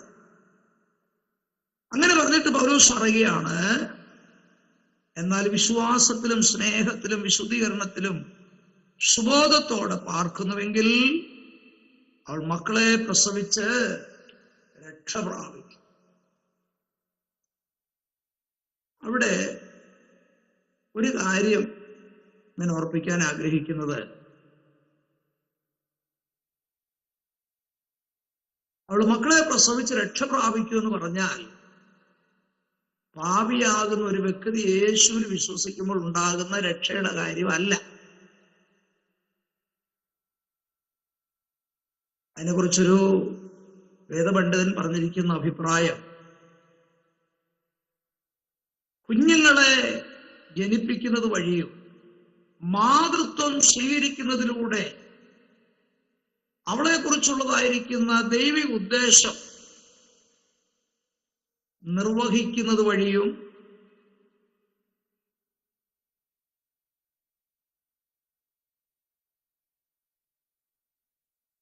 ഈ കാലത്തിന്റെ സാമൂഹികമായ തിന്മയ്ക്ക് ഇരയാകാതെ അവൾ രക്ഷപ്പെടുകയും പ്രാദേശിക സഭയുടെ സാക്ഷ്യം പരിരക്ഷിക്കുന്നതിൽ അവൾ തന്റെ പങ്ക് വഹിക്കുകയും ചെയ്യും. മക്കളെ ഭക്തിയിൽ വളർത്തുന്നതിലൂടെയുള്ള ആ ലക്ഷ്യത്തെ കുറിച്ചാണ് ഇങ്ങനെ പൗലോസ് ഇവിടെ എഴുതിയിരിക്കുന്നത്.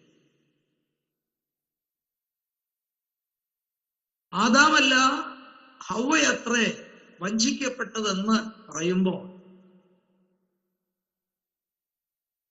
ആ സഹോദരിയുടെ മേലൊരു കുറ്റം അടിച്ചേൽപ്പിക്കുകയല്ല അവിടെ ചെയ്യുന്നത്. അങ്ങനെ താഴ്ത്തിക്കെട്ടുകയല്ല. എന്നാൽ അവർക്ക് ദൈവം കൊടുത്തിരിക്കുന്ന ഒരു മാന്യമായ പദവി ഞാൻ പറയാം. അവരിലൂടെയാണ് സന്താന വർദ്ധനവ് ദൈവം വെച്ചിരിക്കുന്നത്. ആ കാര്യം വരുമ്പോൾ അവിടെ ഒരു ബാലൻസ് ഉണ്ടാകുകയാണ്. അവരിലൂടെ മാത്രമേ അത് സംഭവിക്കുന്നുള്ളൂ. ആ വിഷയത്തിൽ ദൈവം അവരെ മാന്യമായ നിലയിൽ നിർത്തുന്നു എന്ന് ഈ ആശയത്തിൽ നമുക്ക് ഗ്രഹിപ്പാനായിട്ട് കഴിയും. നമുക്കറിയാം, പുതിയ നിയമസഭയോടുള്ള ബന്ധത്തിൽ തന്നെ ആദിമ സഹോദരിമാരാ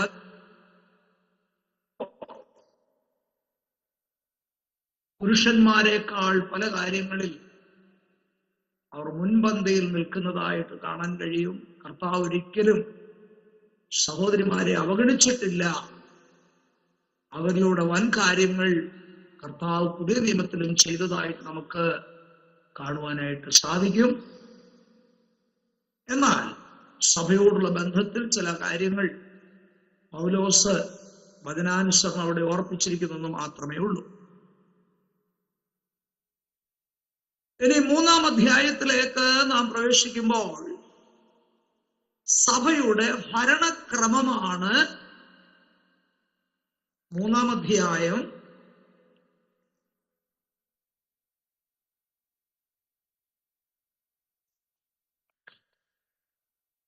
അതിന്റെ 1 മുതൽ 13 വരെയുള്ള വാക്യങ്ങളിൽ കാണുവാൻ കഴിയുന്നത്. അപ്പോൾ സഭ എന്നുള്ള വിഷയം അവിടെ തീരുകയാണ്. 13 വരെയുള്ള വാക്യങ്ങൾ. സാറേ, ഇപ്പം പറഞ്ഞോടെ പറയാമോ? 3-ാം അധ്യായം 1 മുതൽ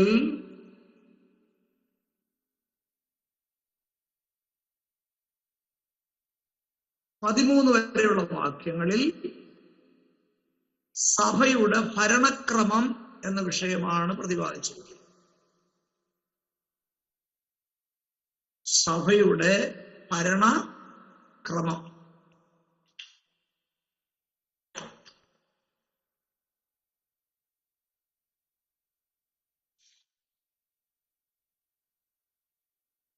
അപ്പോൾ നമ്മൾ നേരത്തെ ഭാഗം നമ്മൾ എഴുതിയിരിക്കുന്നത് എങ്ങനെയാണ്?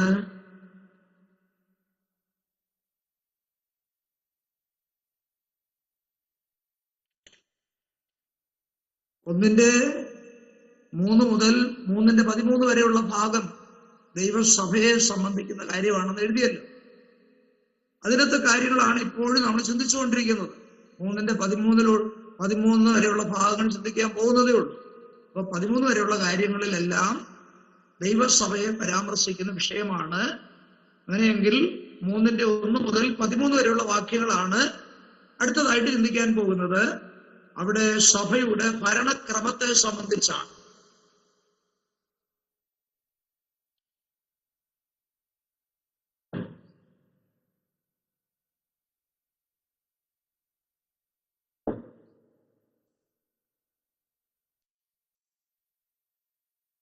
അതിൽ 1 മുതൽ 7 വരെയുള്ള വാക്യങ്ങൾ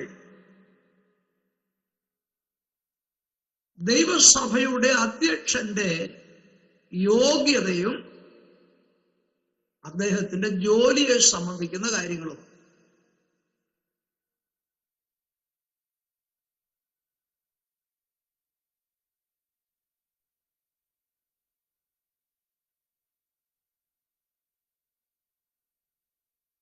ദൈവസഭയുടെ അധ്യക്ഷന്റെ യോഗ്യതയും അദ്ദേഹത്തിന്റെ ജോലിയെ സംബന്ധിക്കുന്ന കാര്യങ്ങൾ. അപ്പൊ 2-ാം അധ്യായത്തിൽ നമ്മൾ ചിന്തിച്ചു വന്നത് ദൈവസഭയുടെ ആരാധനയുടെ കാര്യങ്ങളും പ്രാർത്ഥനയെ കുറിച്ചൊക്കെയാണ്. എന്നാൽ ഈ അധ്യായം വരുമ്പോൾ ദൈവസഭയുടെ ശുശ്രൂഷകൻ അല്ലെങ്കിൽ അധ്യക്ഷൻ, അദ്ദേഹത്തിന്റെ സ്ഥാനവും അദ്ദേഹത്തിന്റെ ഔദ്യോഗിക കാര്യങ്ങളൊക്കെ പറഞ്ഞിരിക്കുകയാണ്.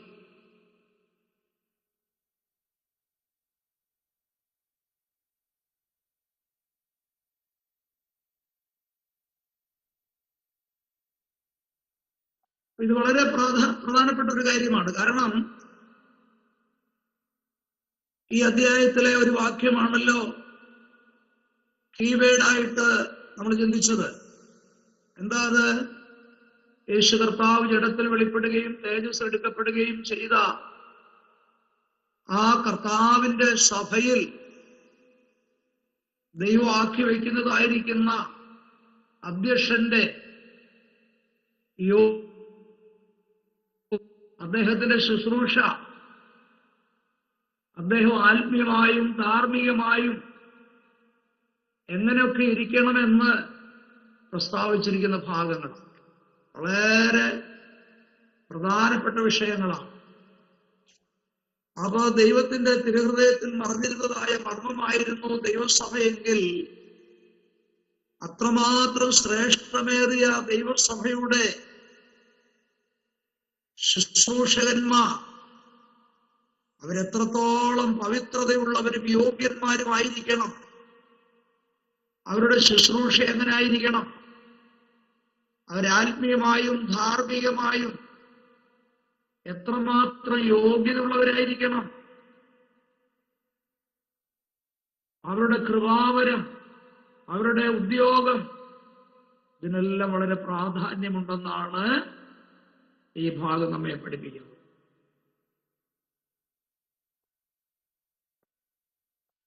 മൂന്നാം അധ്യായം ആരംഭിക്കുന്നത്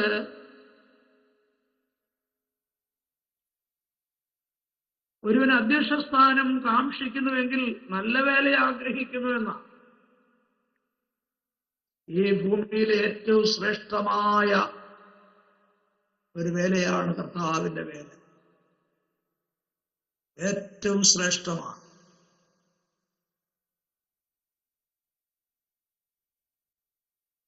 ഇവിടെ അധ്യക്ഷനെന്ന് ഉപയോഗിച്ചിരിക്കുന്ന ആ വാക്കിന്റെ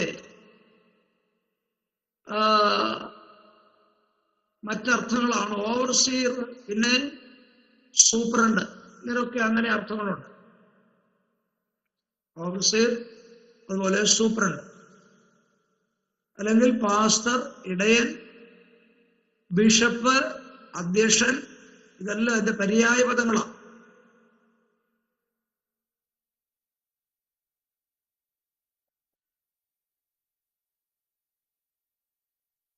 അങ്ങനെയാണെങ്കിൽ 3:2 മുതൽ 7 വരെയുള്ള വാക്യങ്ങൾ നാം ശ്രദ്ധിച്ചാൽ, 3:2 മുതൽ 7 വരെയുള്ള വാക്യങ്ങൾ ശ്രദ്ധിച്ചാൽ, ഒരു സഭാ ശുശ്രൂഷകൻ, ഒരു അധ്യക്ഷൻ, ഒരു പാസ്റ്റർ, അല്ലെങ്കിൽ ഒരു മൂപ്പൻ, ഇങ്ങനെയെല്ലാം പര്യായ പദങ്ങളുണ്ട്. അദ്ദേഹത്തിന്റെ യോഗ്യതകളെ സംബന്ധിച്ച് തുടർന്ന് കാണുവാൻ കഴിയും. ഒന്ന്, നിരപവാദ്യനായിരിക്കണം എന്ന് പറഞ്ഞാൽ അപവാദം പറയുവാൻ യാതൊരു വകയുണ്ടായിരിക്കാൻ പാടില്ല. ലോകം ഒന്നുമില്ലെങ്കിലും പറയും, അത് ലോകത്തിന്റെ ഒരു കിടപ്പങ്ങനെ, ഒന്നുമില്ലെങ്കിലും പറഞ്ഞുകൊണ്ടിരിക്കുന്നത്. പക്ഷെ വചനത്തിന് മുൻപിൽ നാം ശ്രദ്ധിച്ചാൽ അദ്ദേഹം നിരപവാദ്യനായിരിക്കണം.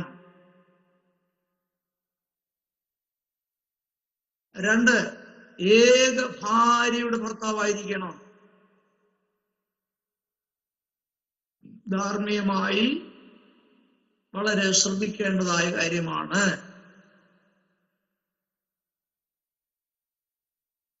3, നിർമ്മതനായിരിക്കണം.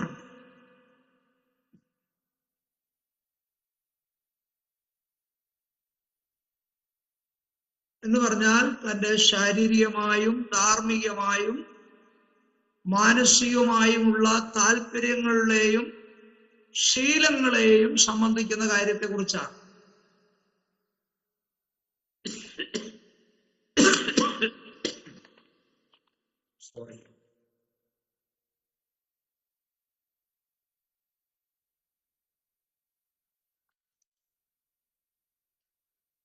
അടുത്തത് ജിതേന്ദ്രിയനായിരിക്കണം. ജിതേന്ദ്രിയൻ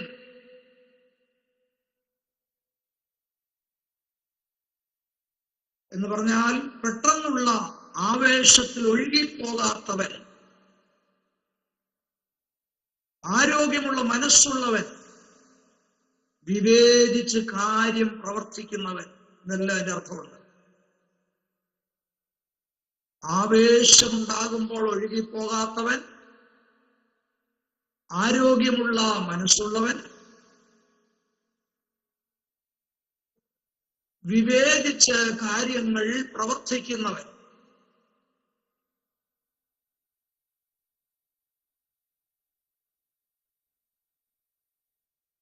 അടുത്തത് വളരെ പ്രധാനപ്പെട്ടതാണ്. ഉപദേശിപ്പാൻ സമർത്ഥനായിരിക്കണം. ഉപദേശിപ്പാൻ സമർത്ഥനായിരിക്കണം. ഉപദേശിപ്പാൻ സമർത്ഥനാകണമെങ്കിൽ ആദ്യം വചനം പഠിക്കണം. പഠിക്കാതെ ഉപദേശിക്കുവാൻ സാധ്യമല്ല.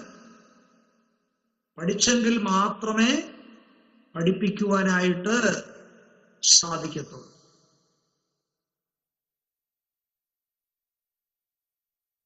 അതിലും പ്രധാനമാണ് അതിഥിപ്രിയനായിരിക്കണം. അതിഥി സൽക്കാരം അതൊരു ദൈവദാസന്റെ ഏറ്റവും പ്രധാനപ്പെട്ട ഒരു നല്ല ഗുണമായിരിക്കണം. അതിഥി സൽക്കാരം. നമുക്കറിയാം,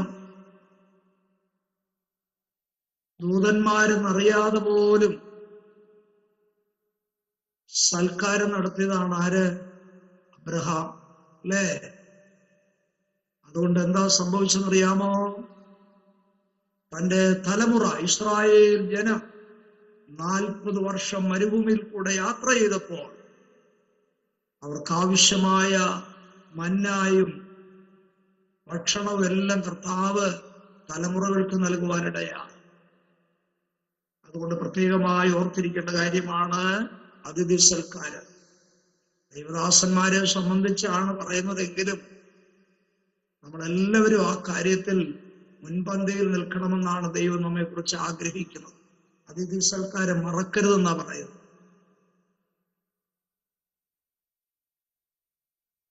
ഒരിക്കൽ അതിഥികൾ വരുന്നത് ഇഷ്ടമല്ലാത്ത സംബന്ധിച്ച് ഞാൻ കേട്ടിട്ടുണ്ട്. ആരും അവരുടെ വീട്ടിൽ വരുന്നത് അവർക്ക് ഇഷ്ടമല്ല, ഏറ്റവും അടുത്ത ബന്ധുക്കൾ പോലും. അപ്പൊ ഒരു ചെറിയ കുന്നിന്റെ മുകളിലാണ് അവരുടെ വീട്. ഒരു ദിവസം നോക്കുമ്പോൾ ഉണ്ട്, ഏറ്റവും അടുത്ത ബന്ധത്തിൽപ്പെട്ട ഒരാള് താഴേന്ന് വീട്ടിലോട്ട് കയറി വരുന്ന അവർ കണ്ടു. അപ്പൊ അവർ രണ്ടും കൂടെ തീരുമാനിച്ചു അദ്ദേഹത്തെ എങ്ങനെയെങ്കിലും ഒഴിച്ചുവിടണം. അപ്പൊ ഇവര് തീരുമാനിച്ച കാര്യം എന്നാണെന്നറിയാമോ? ഭാര്യ ഇങ്ങനെ അരി മുറത്തിലിട്ട് പാറ്റിക്കൊണ്ടിരിക്കുക. അപ്പം ഭർത്താവ് അടുത്തു നിന്ന് വഴക്കുണ്ടാക്കുന്ന ആക്ട് കാണിക്കുകയാണ്. അപ്പൊ താഴേന്ന് വരുമ്പോഴേ കേൾക്കാം വീട്ടിൽ ഇങ്ങനെ വഴക്കുണ്ടാക്കുന്നു. അത് ഇങ്ങനെ അടുക്കാറായപ്പോഴത്തേന് ഈ സഹോദരൻ അവർക്കൊട്ടൊരു അടി വെച്ചു കൊടുത്തു. ഒരടി. അത് വേദന എടുക്കാനല്ല, അടിച്ചതാ. അപ്പം സഹോദരി മുറോ അരിയും കൂടെ താഴെ ഇട്ടു. പിന്നെ ഇവരിതെല്ലാം കഴിഞ്ഞിട്ട് ആ താഴെ നിന്ന് വന്ന ആളെ നോക്കിയപ്പോ കാണുന്നില്ല. ഇവരോർത്ത് തിരിച്ചു പോയത്. അപ്പം അദ്ദേഹം പോയെന്നോർത്ത് ഇവര് പിന്നെ സംസാരിക്കുക, ഞാൻ നോകാതെ അടിച്ചത് നീ കണ്ടോ? ഞാൻ നിന്നെ വേദനിപ്പിക്കാതെ അടിച്ചത് നീ കണ്ടോ? അപ്പൊ ഭാര്യ, അരി തൂകാതെ മുറം താഴെയിട്ടത് നിങ്ങൾ കണ്ടല്ലോ. അപ്പൊ അവിടെ മറഞ്ഞു നിൽക്കുകയായിരുന്നു ഇദ്ദേഹം. അപ്പൊ അദ്ദേഹം വെളിയിലോട്ട് വന്ന് പറഞ്ഞു, ഞാൻ പോകാതെ നിന്നത് നിങ്ങൾ കണ്ടല്ലോ. അപ്പം അതിഥി സൽക്കാരം നമ്മൾ മറക്കരുത്. അത് അനുഗ്രഹമാണ്, നമ്മുടെ തലമുറകൾക്ക് അനുഗ്രഹമാണ്. അപ്പൊ നമ്മുടെ ക്ലാസ് ഇവിടെ അവസാനിക്കുകയാണ്. സമയം